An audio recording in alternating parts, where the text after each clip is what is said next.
Rousseau pour cette invitation, cette occasion de pouvoir prêcher ce soir et de pouvoir vous partager quelque chose que au cours de la dernière année, j'ai commencé à étudier plus profondément le livre d'Apocalypse et préparer également des études, des messages. Et je peux vous dire que une des églises, des 7 églises, les 7 lettres aux églises dans Apocalypse qui m'a vraiment touché, c'était la lettre à l'église de Smyrne.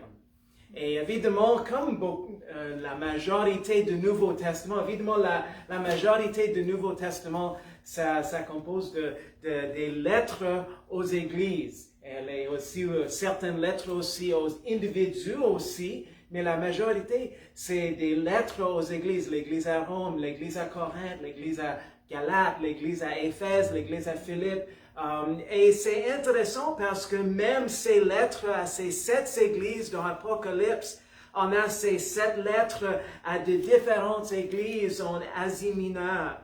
Et une des églises, je dirais la lettre qui m'a le plus comme touché, affecté, je dirais que c'était la lettre à l'église de Smyrne dans Apocalypse chapitre 2. Moi, je vous invite de venir avec moi dans Apocalypse chapitre 2 et on va lire juste 4 versets.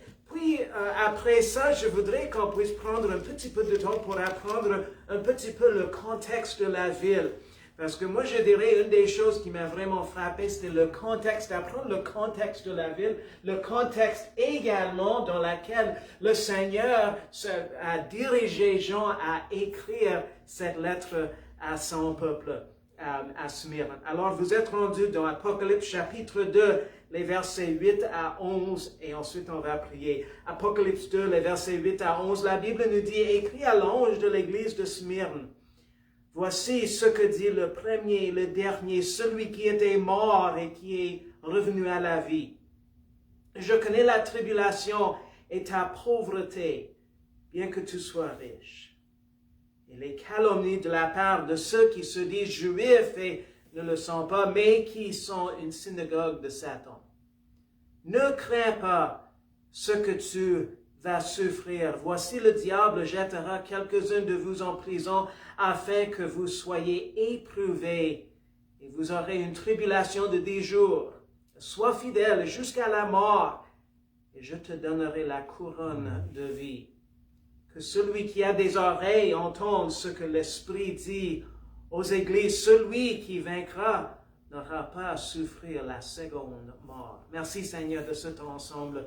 Seigneur, je te demande que tu puisses nous diriger ce soir, nous enseigner par ta parole et par cette lettre, Seigneur, à ton peuple, à Smyrne. Je prie toutes ces choses au nom de Jésus. Amen. Et évidemment, même si c'était une lettre écrite à l'église de Smyrne, évidemment, la Bible nous dit que toute la parole, toute l'écriture nous est propice pour nous aussi. Alors, c'est inspiré de Dieu et c'est propice pour nous. Alors, juste pour un petit peu le contexte de la ville, je ne sais pas, juste par curiosité, combien d'entre vous, si vous avez voyagé dans un différent pays, peut-être dans un différent endroit où vous n'êtes jamais allé auparavant. Combien d'entre vous, peut-être en arrivant à bord d'un avion, est-ce que cela vous intriguait lorsque vous arrivez à votre destination et s'il n'y avait aucun de nuages et vous regardez en bas comme avec beaucoup de curiosité? Est-ce que cela vous est déjà arrivé? Juste par curiosité, est-ce que vous pouvez dire c'est où que vous êtes voyagé et cela vous a vraiment intrigué de regarder en bas comme wow, c'est intéressant. Oui, dans la ville de Manille, aux Philippines. OK, aux Philippines. En Équateur. Équateur, OK. Au-dessus de Lyon. Au-dessus de Lyon, en France. OK, intéressant. Moi, je suis arrivée à Toronto en avion À avec Toronto. mon petit bébé. Oui. Il mouillait tellement. On ne voyait rien, c'était gris. Wow. Fait que... OK, donc vous connaissez, vous comprenez un petit peu le contexte, l'idée. Je me rappelle lorsque je suis allé au Japon, ça fait 20 ans maintenant que je suis allé au Japon pour aider des missionnaires. C'était juste une couple d'années avant notre mariage, mais je me rappelle en arrivant la première fois à Tokyo parce qu'il me fallait revenir pour renouveler mon visa, mais je me rappelle la première fois atterrir à Tokyo, je me rappelle être intrigué par les petits champs dans les alentours, dans la province de Chiba, et ensuite en allant plus au nord du Japon aussi, ça m'intriguait. Je me rappelle également lorsque j'ai fait un voyage également pour aider des missionnaires en Bolivie, ça m'a beaucoup intrigué. J'ai fait un voyage en avion avec un pilote missionnaire dans une tribu éloignée en Bolivie. Je me rappelle, à côté de la piste, on venait d'atterrir dans un Cessna 206 et à côté de la piste, il y avait des gens qui ramassaient des branches, etc. Ils avaient 2 bœufs qui traînaient un wagon en arrière. Je pensais, wow, on est reculé maintenant. Je me rappelle également quelque chose d'autre, juste pour donner un petit peu le contexte, l'idée. Je me rappelle, après avoir acheté l'avion pour l'œuvre du Seigneur, le Seigneur a pourvu les fonds pour son avion. Et je me rappelle le premier voyage qu'on a fait à Cheverly en Basse-Côte-Nord. Est-ce que quelqu'un est déjà allé à Cheverly en Basse-Côte-Nord? OK, ma famille, OK, super. Alors, quelqu'un d'autre, donc vous connaissez un petit peu. Je me rappelle la première fois, je pilotais l'avion, j'avais ma fille Kelsey et mon père était avec moi. On allait faire de la porte-à-porte à Cheverly et on allait prendre le traversier jusqu'à Harrington Harbor. Et je me rappelle, lorsqu'on s'approchait à Cheverly, moi j'étais en train de piloter, mais je regardais et c'était comme, wow, pendant tant d'années, j'avais préparé pour ça. Le Seigneur nous a dirigés, c'était comme, wow, c'était comme surréel quand j'étais en train de piloter à un village éloigné, ici au Québec, pour pouvoir annoncer l'Évangile. Et je me rappelle, à ce moment-là, j'ai dû faire un appel sur le downwind, on appelle ça l'arrière-vent, pour la piste, et je me dis, il faut atterrir cet avion. Il faut faire attention pour atterrir l'avion et pas être comme pris dans le surréel. Mais si vous preniez un voyage à Smyrne, et si vous avez pris l'avion jusqu'à l'aéroport de Smyrne, ça se trouve 19 km du port de Izmir. Présentement, ça s'appelle la ville de Izmir, mais ça se trouve 19 km de loin du port d'Izmir se trouve l'aéroport, 19 km de loin, et ça monte dans l'élévation du niveau de la mer jusqu'à 400 pieds où se trouve l'aéroport. Et en fait, l'aéroport se trouve dans une vallée avec comme les collines à chaque côté. Il y a 2 pistes, une gauche, droite. La piste 16-34, c'est juste la direction contraire, mais 2 pistes, l'une à côté de l'autre, 16 et 34, gauche et droite. Et il n'y a pas de place vraiment pour une piste comme à travers, alors c'est seulement les 2 pistes parallèles à la même direction, on peut dire. Alors il y a juste 2 options pour atterrir à Izmir. Et c'est intéressant aussi parce que si on arrivait à la ville de Smyrne à l'époque, on pourrait se demander, parce que souvent lorsqu'on arrive dans un pays, lorsqu'on arrive dans une ville, souvent on a le nom de la ville, il y a une signification du nom de la ville. Comme ici au Québec, on a 7 îles sur la côte nord, à cause des 7 îles, n'est-ce pas? Oui, c'est pas très compliqué. Alors, on a d'autres villes aussi qui ont des noms particuliers qui représentent quelque chose par rapport à la ville. C'est intéressant, le nom de Smyrne, ça vient du mot myrrhe. Et la myrrhe, est-ce que quelqu'un se rappelle où on a la myrrhe mentionnée dans la parole de Dieu? On s'approche à Noël, n'est-ce pas? Oui, c'est un des cadeaux que les mages ont présenté à Jésus lorsqu'il était jeune enfant, lorsque les mages sont arrivés de l'Orient à la maison à Bethléem où restaient Joseph, Marie et Jésus. Lorsque la myrrhe est écrasée, cela devient un beau parfum, une fragrance utilisée le plus souvent pour embaumer les corps après la mort. La lettre à l'église de Smyrne, ça parle concernant la mort et la persécution du peuple de Dieu, alors que l'église, alors que les chrétiens souffraient beaucoup de persécution aux mains des leaders gouvernementaux à l'époque. La ville de Smyrne était la ville la troisième plus importante en Asie à l'époque, et ce qui est présentement la Turquie. La ville de Smyrne aussi avait un port qui était très très connu sur la mer Égéenne. Ce port-là, ça prospérait beaucoup, partiellement à cause de son emplacement qui le rendait un port très protégé, ce qui le rendait aussi d'habitude toujours accessible et un port de secours dans les tempêtes. La ville de Smyrne connaissait également des tremblements de terre.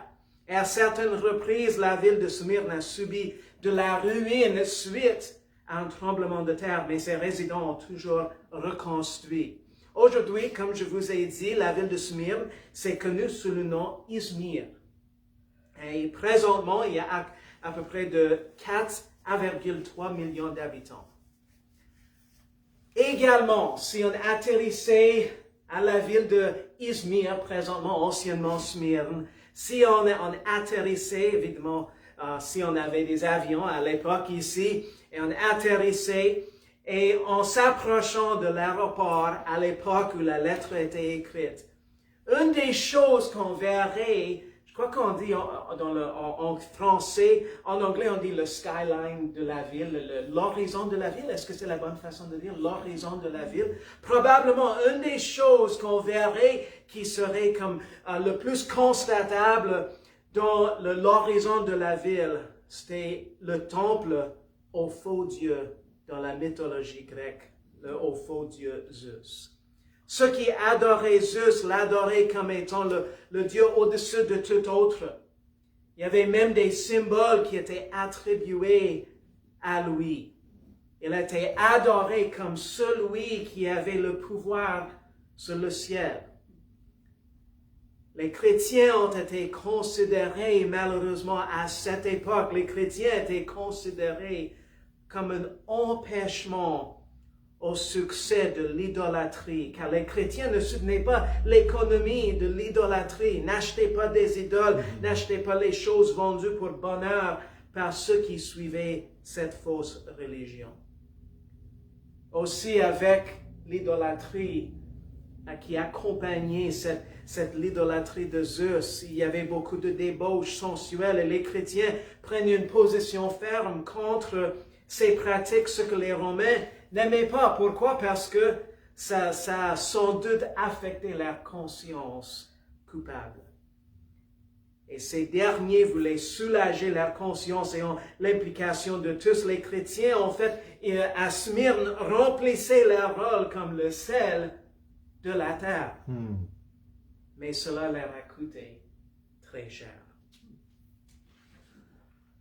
Aussi à Smyrne, il y avait également l'adoration de l'empereur romain César, qui était obligé sur les citoyens pour pouvoir garder leurs droits en tant que citoyens de Rome.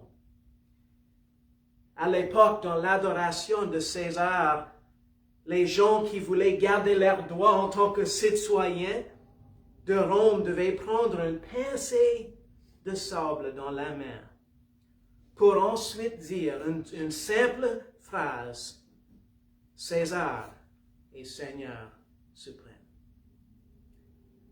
Et on dit cela, il recevait un certificat pour vérifier qu'ils avaient accompli cet acte d'adoration publiquement. Donc ils pouvaient garder leurs emplois, leurs droits de citoyens, leurs maisons, leurs terrains. Cette adoration de César est devenue un culte dans la région. Parce que cela est devenu un acte politique de loyauté à l'Empire romain, mais également un acte d'adoration à quelqu'un autre que le Seigneur Jésus-Christ. Pour les croyants, c'était une véritable épreuve, un test de leur foi, parce que si les croyants ne le faisaient pas, ils pourraient perdre leur maison, leur travail, leur liberté de se déplacer. les chrétiens fidèles sont devenus ennemis de l'État, considérés comme étant un danger à l'Empire. Donc la seule façon dont l'empereur pouvait régler ceci, c'était en mettant à la mort ceux qui ne se penchaient pas devant son décret. Évidemment, faisant ainsi pour le croyant voulait dire renier Christ en tant que le Seigneur. Dans le jour, les croyants à Smyrne qui participaient dans cet acte d'adoration de César, j'imaginais il y avait de la pression des pères. Même de ceux qui se disaient chrétiens, mais peut-être qui disaient à l'autrui des chrétiens, « Ah, ce n'est que quelques mots prononcés par la bouche, et Dieu sait bien ce qui est dans votre cœur. Si on ne le fait pas, on va perdre notre maison, notre travail, la liberté. On peut toujours témoigner à nos collègues de travail si on fait cela. » Mais évidemment, cet acte d'adoration à César s'agissait du péché. Ça s'agissait d'avoir autre Dieu, autre maître que le Seigneur Jésus-Christ. C'est intéressant parce que souvent Satan emploie les tactiques qui rendent le péché sembler même nécessaire, obligé, peut-être insignifiant. Ça me faisait penser ce que Jésus nous dit, que quiconque me reniera devant les hommes, je le renierai aussi devant mon Père qui est dans les cieux. Au sujet de certains chrétiens à l'époque de Smyrne, évidemment, il y avait plusieurs chrétiens qui ont beaucoup subi aux mains des Romains pour avoir refusé de se pencher à César, pour avoir refusé de se pencher à un autre maître, sauf pour le Seigneur Jésus-Christ. Plusieurs ont été donnés ou nourris aux lions, souvent dans un genre de spectacle pour inciter la peur dans ceux qui oseraient refuser de se pencher devant César. D'autres ont été brûlés au poteau. Plusieurs ont été tués par l'épée, par la décapitation.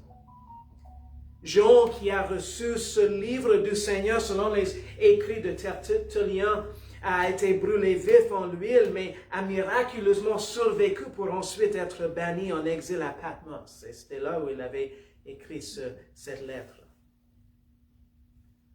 Tertullien, c'était un historien qui disait à un moment donné, le sang des martyrs est la semence de l'Église. En anglais, on dit, the blood of the martyrs is the seed of the church. C'est intéressant parce que l'idée de cette phrase, c'est l'impact et le témoignage est grand du chrétien qui est dévoué au Seigneur, même face à la persécution, qui ne regarde pas à sa vie comme précieuse face aux conséquences pour rester fidèle au Seigneur. Pour nous, il nous faut avoir un haut regard pour le nom de notre Seigneur et de notre Dieu, et pour ne pas considérer même notre vie même comme étant précieuse. Ceci est vraiment le témoignage de ceux qui n'ont pas seulement trouvé quelque chose pour laquelle vivre, évidemment pour le Seigneur, mais également pour laquelle ils étaient prêts à mourir. Et cela porte un grand impact sur ceux qui sont témoins de ce dévouement. Et la raison, tout ce que Jésus a fait pour nous. Un des chrétiens à l'époque de Smyrne s'appelait Polycarpe. Peut-être vous avez déjà entendu du nom Polycarpe. En fait, il était un étudiant sous l'apôtre Jean, et en fait, Polycarpe, il était le pasteur à l'église de Smyrne. Et c'était à l'âge de 86 ans, dans l'année 155 après Jésus, que Polycarpe se tenait devant le proconsul en lui témoignant du Seigneur Jésus. On lui a menacé en disant qu'il pouvait se faire brûler au poteau. Et Polycarpe disait à ses tortureurs, « J'ai servi le Seigneur pendant 86 ans et il ne m'a jamais abandonné. Je ne vais pas blasphémer son nom. Vous me menacez par le feu qui brûle pendant 1 heure et ensuite prend sa fin. Mais vous ne comprenez pas du feu de jugement à venir pour l'éternité, pour rejeter Jésus-Christ. Faites ce que vous voulez. Ayant reçu une dernière occasion de renier Jésus-Christ, Polycarpe l'a refusé et il a courageusement prié alors qu'il se faisait brûler au poteau. Il disait, « Seigneur Dieu, Père de notre Sauveur béni, je te remercie que je me suis trouvé digne de recevoir la couronne de martyr, que j'ai l'occasion de mourir pour toi et pour ta cause. » Durant les 200 années, les 200 ans de persécution entre 100 et 300, l'année 100 et 300 après Jésus-Christ, le chrétien et l'étudiant de l'apôtre Jean Ignatius, durant cette époque, il s'est fait nourrir à des bêtes sauvages dans l'arène devant une foule à Rome. Même un autre nom, peut-être vous connaissez, en anglais on dit Fox's Book of Martyrs, je ne sais pas comment ça se traduit en français, le livre des martyrs. Justin Martyr a subi la décapitation dans l'année 167 après Jésus et ses derniers mots ont été écrits, ont été enregistrés. Je suis un chrétien et ont été libérés par Jésus-Christ. Et par la grâce de Jésus, je participe à la même espérance. Peut-être d'autres noms, peut-être que vous avez entendu, dont vous avez entendu, qui venaient de cette époque de grande persécution. Blandina, c'était une jeune dame esclave chrétienne dans le sud de la France. Perpétuelle, une femme dans le nord de l'Afrique, avec sa servante Félicitas dans l'année 203. Au Phrygia, dans la région de ce qui est présentement la ville de Ankara, en Turquie, une ville au complète de chrétiens a été brûlée avec tous les résidents. Et non même pas un seul homme, ni une seule femme, ni un seul enfant avait renié Christ, ni s'est abandonné aux ennemis. D'autres croyants ont été liés à des grosses roches, puis jetés dans la mer Noire, mais ils sont restés fidèles à celui qui a prononcé dans notre texte, dans nos versets, il disait, je m'excuse, je vais juste trouver ma place, ne crains pas ce que tu vas souffrir, voici le diable jettera quelques-uns de vous en prison, afin que vous soyez éprouvés, et vous aurez une tribulation de 10 jours. Sois fidèle jusqu'à la mort, et je te donnerai la couronne de vie.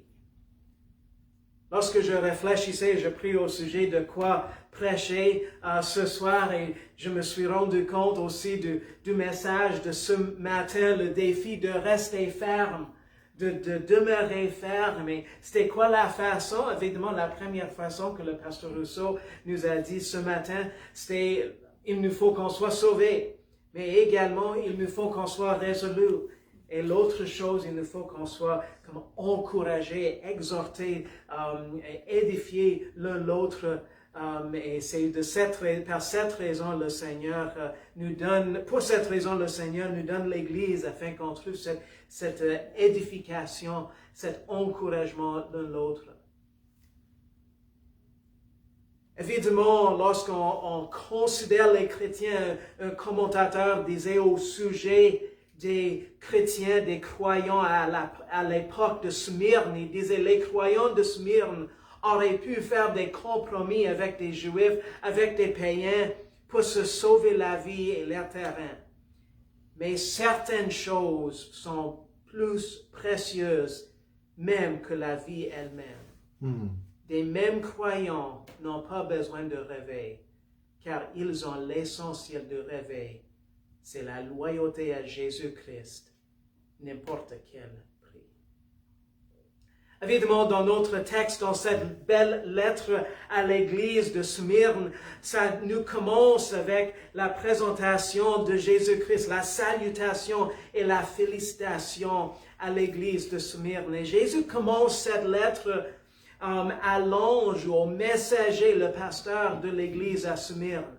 Et Jésus se qualifie dans les versets 8 et 9. il dit, voici ce que dit le premier, le dernier, celui qui était mort, qui est revenu à la vie. En fait, il se qualifie comme étant Jéhovah, le premier et le dernier. Sans doute, le fait que Jésus est mort, mais a repris la vie, devait être un encouragement pour les chrétiens qui faisaient face à la mort par la persécution à Smyrne. Et même face à la mort, les chrétiens de Smyrne étaient prêts à tenir fort dans le Seigneur, parce qu'ils ne tenaient pas fortement aux choses du monde, mais toute leur espérance se trouvait en Christ. Jésus est celui qui connaît et qui sait tout à propos de tous. Et le verset 9 nous montre que l'Église à Smyrne a réussi le test de tribulation. Même si les chrétiens fidèles de l'Église à Smyrne ont été appauvris par la perte de leurs emplois, leurs maisons, leurs terres, la Bible nous dit qu'ils étaient riches spirituellement parlant. Ça me fait penser à une autre lettre qui était le contraire de ce qui est décrit au sujet de ce peuple de Dieu ici à Smyrne. C'est la lettre à l'église de Laodicée. Et ça représente notre époque aujourd'hui. Est-ce que vous vous rappelez ce que la Bible dit aux chrétiens de Laodicée? Il disait, vous êtes riches, mais vous êtes pauvres. Vous êtes pauvres, mais vous vous considérez comme riches. Effectivement, dans l'église de Laodicée pensait, oh, on est bien, on est riche, le Seigneur nous bénit. Mais devant le Seigneur, ils étaient spirituellement appauvris, spirituellement pauvres. Même la Bible décrit les chrétiens dans l'église de Laodicée comme étant nus devant lui. Il y avait même des Juifs à l'époque à l'église de Smyrne. Il y avait des dangers auxquels ils devaient faire face. Souvent, les chrétiens se réunissaient même dans les cavernes ou d'autres endroits discrètement et quelqu'un se portait volontairement pour agir comme un genre de garde, pour dissuader quelqu'un qui s'approchait ou pour avertir l'assemblée du danger si quelqu'un s'approchait pour les arrêter. Il y avait même des Juifs qui se disaient croyants, qui essayaient de se joindre à l'Église, mais pour vrai, c'était seulement pour pouvoir espionner sur ceux qui étaient à l'Église, pour pouvoir trahir les fidèles au gouvernement. Pour cette raison, le verset 9 nous parle de ces derniers comme faisant partie, je m'excuse, de la synagogue de Satan. La persécution de l'Église, ça sépare rapidement ceux qui sont fidèles, dévoués, fermes, on peut dire, comme le pasteur Rousseau nous en parlait ce matin, et ceux qui ne le sont pas.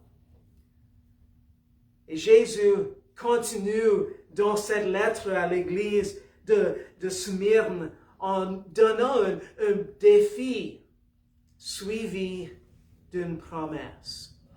Jésus dit à l'Église de Smyrne de ne pas craindre les épreuves auxquelles ils auraient à faire face. On peut dire c'est plus facile. En anglais, on dit « it's easier said than done ». C'est plus facile dire que faire. Est-ce que ça se traduit comme ça un petit peu? C'est plus facile à dire cela que faire cela. Mais Jésus dit que ces épreuves allaient éprouver leur foi. Et je me demande aussi, même pour les chrétiens à Smyrne, si Jésus priait pour eux dans ces moments, tout comme il a prié pour Pierre. Est-ce que vous vous rappelez ce que Jésus a prié pour Pierre lorsqu'il parlait à Pierre? Il disait, Satan voudrait te... Est-ce que c'est... Cribler. Cribler, je m'excuse. Cribler comme... Du froment. Du froment. Mais j'ai prié afin que ta foi je crois que ça se dit, ne se défaille point.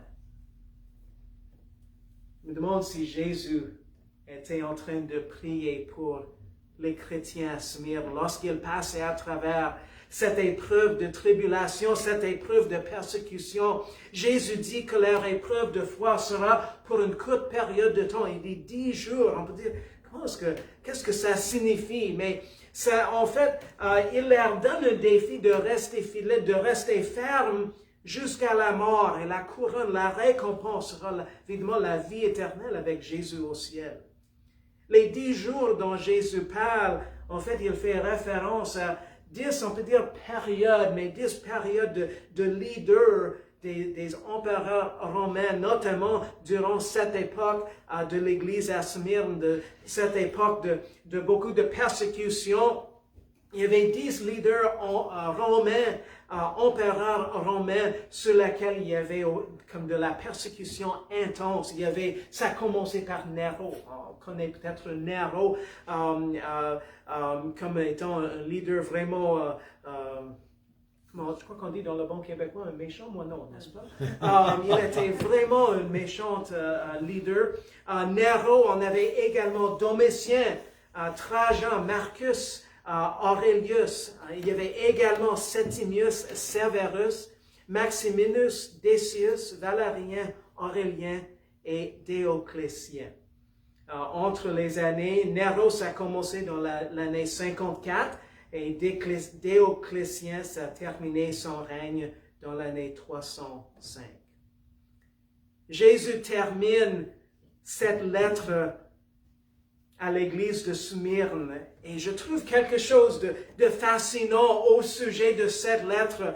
Vous savez-vous quoi? Qu'il y avait seulement 2 églises auxquelles il y avait des lettres qui nous sont enregistrées ici dans les premiers chapitres d'Apocalypse, où il n'y avait rien de négatif qui leur été écrit.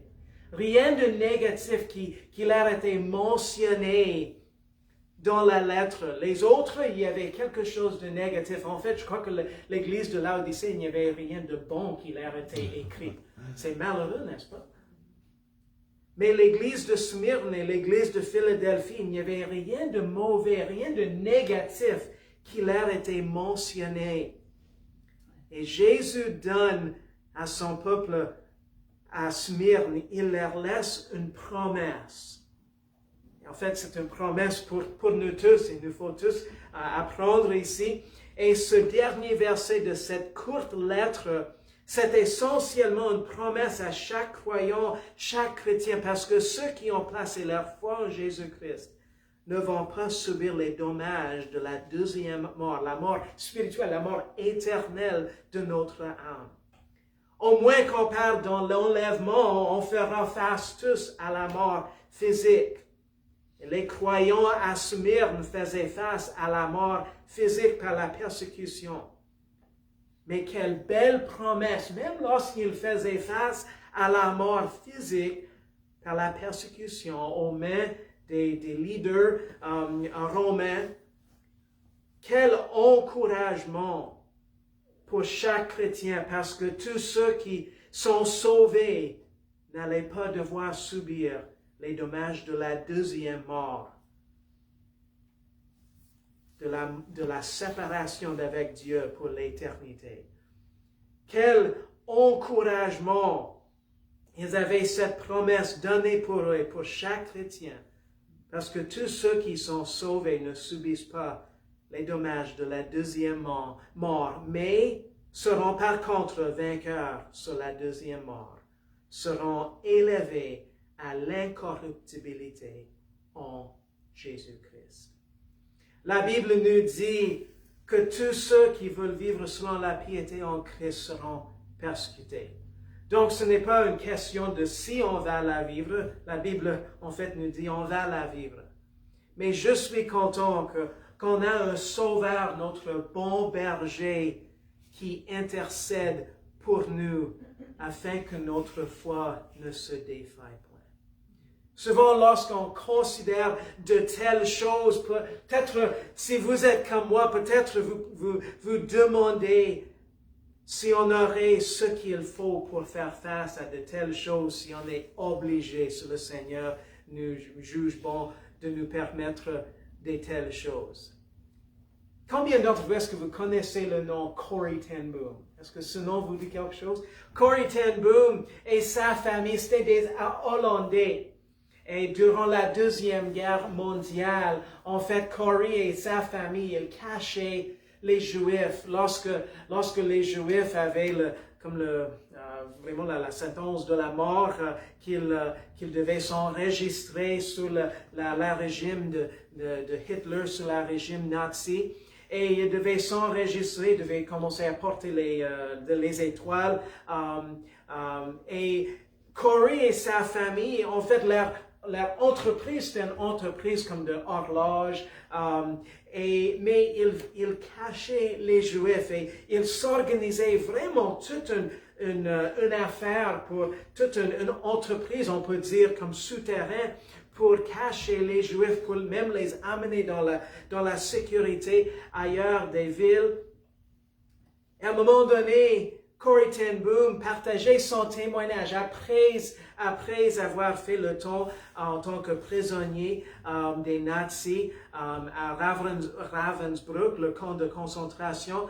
Mais Corrie ten Boom partageait son témoignage devant une église dans un pays africain.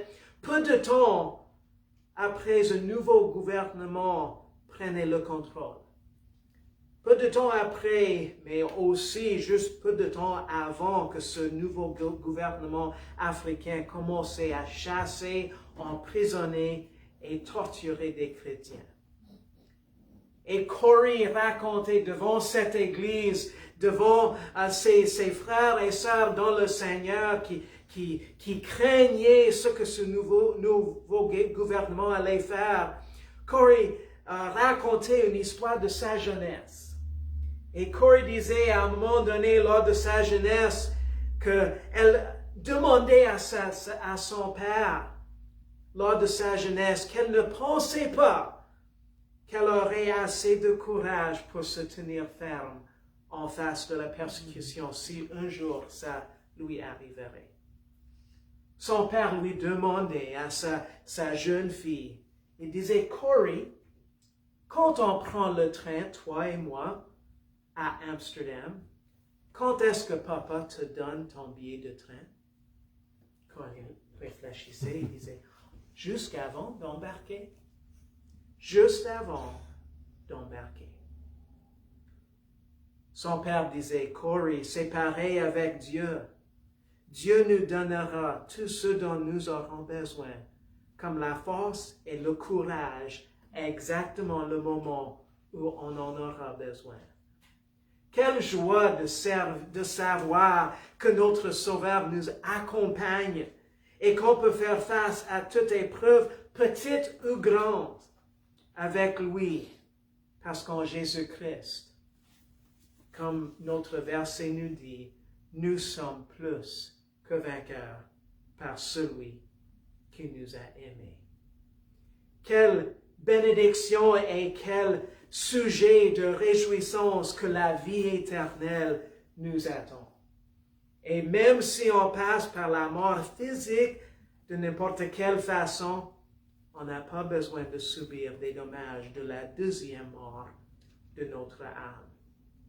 Quelle victoire, quelle récompense, comme le beau cantique nous dit, quel repos céleste nous attend. Juste pour terminer, une petite note au sujet de Izmir.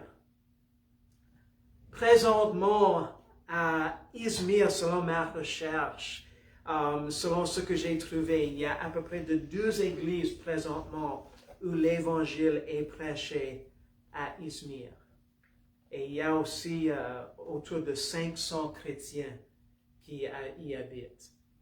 Quelle bénédiction de voir même la bénédiction de Dieu, même dans cette ville, loin d'ici, c'est vrai, mais quelle bénédiction de voir, on peut dire peut-être même la récompense de leur foi, que l'Évangile se propage, même encore de nos jours, aujourd'hui.